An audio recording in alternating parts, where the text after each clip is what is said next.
rideau de fer a été levé sur la frontière ouest de la Tchécoslovaquie. Et maintenant, des jets partant des États-Unis peuvent s'y rendre.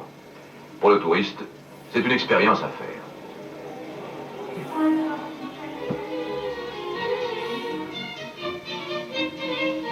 Prague est le centre qui attire le plus de visiteurs. C'est une ville qui, pendant des siècles, a dû soutenir une lutte contre l'envahisseur et l'oppression. C'est après 10 siècles d'efforts que fut proclamée la République en Tchécoslovaquie en 1918. Et depuis 1948, c'est la première fois que s'ouvrent ses portes aux touristes, qui ne rencontrent d'ailleurs aucune difficulté linguistique. Il a commencé la construction de la cathédrale gothique.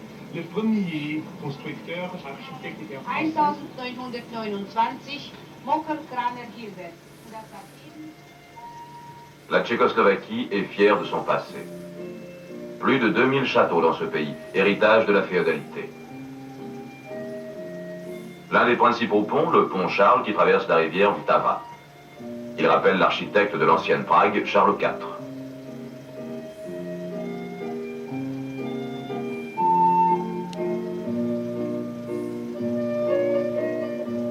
Une certaine liberté de religion est permise. Voici l'une des plus anciennes synagogues d'Europe.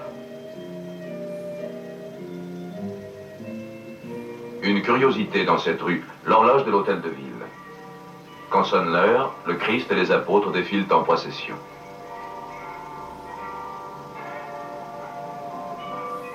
Lorsqu'elle fut achevée en 1480, les magistrats de la ville ordonnèrent que le constructeur devint aveugle, ce qui lui interdisait d'en construire de semblables.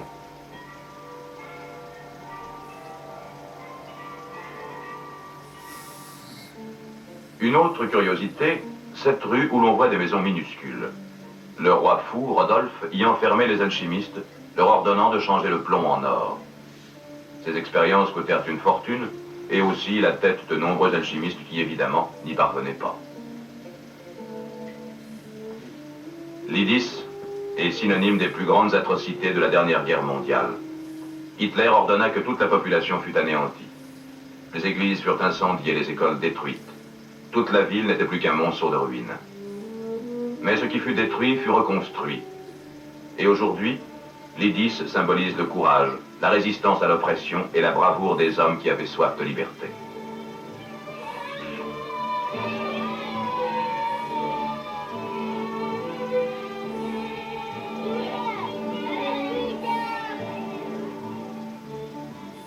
Voici le cœur de Prague, l'avenue Venceslas, nom du roi qui régna au Xe siècle.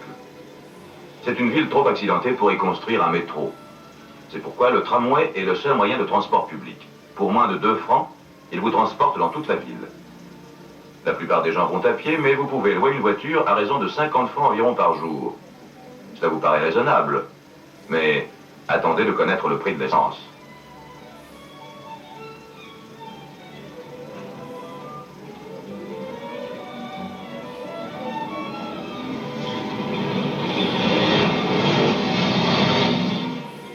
L'austérité a disparu et la vie en Tchécoslovaquie est devenue agréable.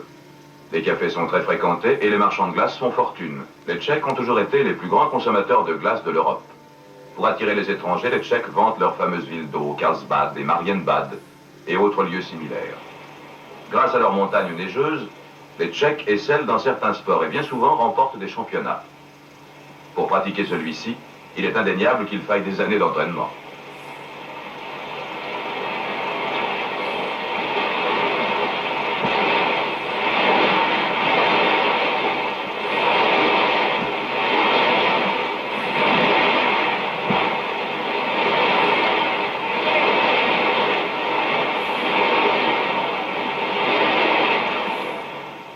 Qui ne s'endort pas, bien qu'il ait perdu sa pagaie, il soutient le moral de son coéquipier.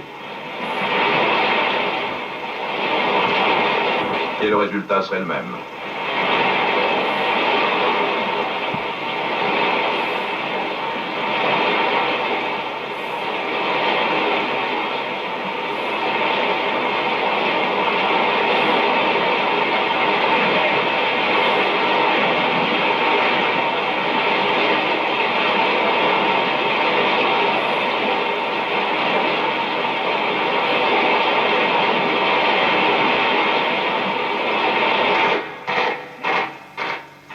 5 ans se déroule une manifestation très spectaculaire, comme nulle part ailleurs dans le monde, à laquelle assiste 1 demi-million de Tchèques de tous âges.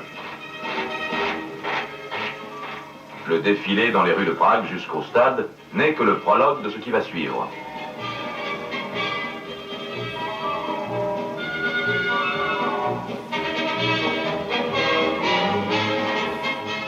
On peut dire que ce spectateur est ingénieux. Il a fallu des mois, dit-on, pour atteindre une telle perfection. La Tchécoslovaquie a fait de la gymnastique et des danses rythmiques ses sports nationaux. Cela demande un très grand entraînement et une très grande discipline pour arriver à ce résultat. Il serait difficile d'imaginer un stade où les hommes seraient plus nombreux et mieux entraînés. C'est un spectacle qui coupe le souffle du touriste.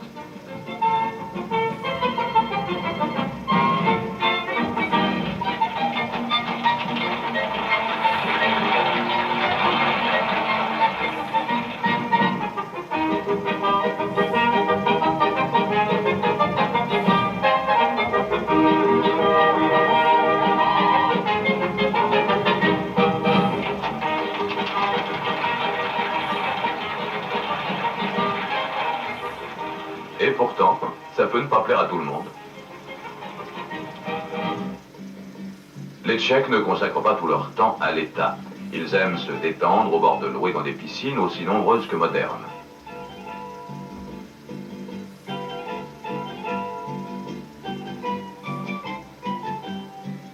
L'industrie cinématographique occupe une place sur le marché mondial. Leurs films sont peu coûteux, mais les talents qu'on y découvre ont su les imposer. Au festival de Mannheim, ils ont obtenu le premier prix 3 années de suite. Ils ont souvent l'appui gouvernemental.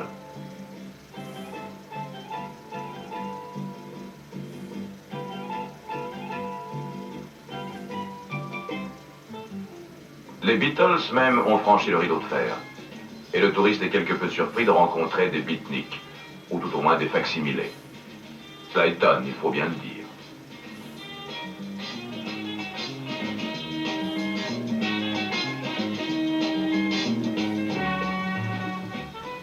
La vie nocturne s'est développée à Prague. Quand les lumières s'allument, les portes des nightclubs s'ouvrent aux touristes. Le jazz américain est encore très apprécié.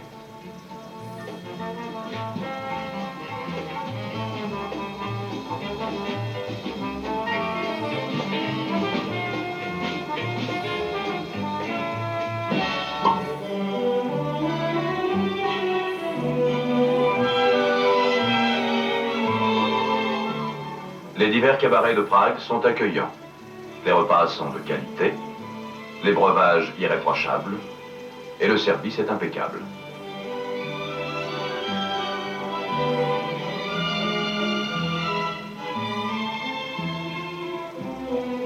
Cela change un peu évidemment des boîtes de nuit parisiennes ou de New York.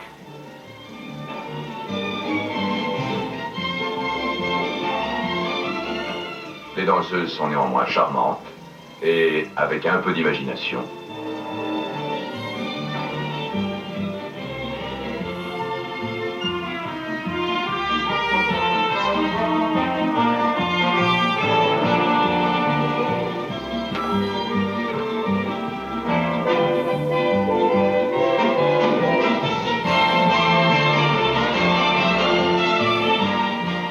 La Tchécoslovaquie. Un peuple qui vit dans une idéologie qui lui est propre, mais qui demeure néanmoins traditionnellement lié à l'Ouest.